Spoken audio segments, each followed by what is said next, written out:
2025 season, and we thank you, Lord, for the blessing and all the amazing people that we were able to meet in this season, Father God.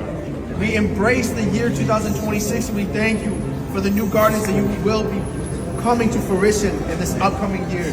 We bless everyone in this circle and anyone that could not make it, and I just pray safety into the year of 2026.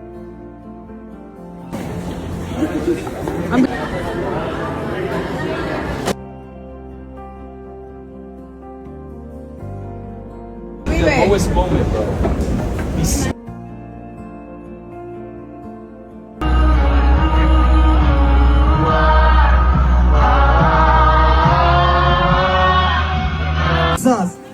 You tonight already the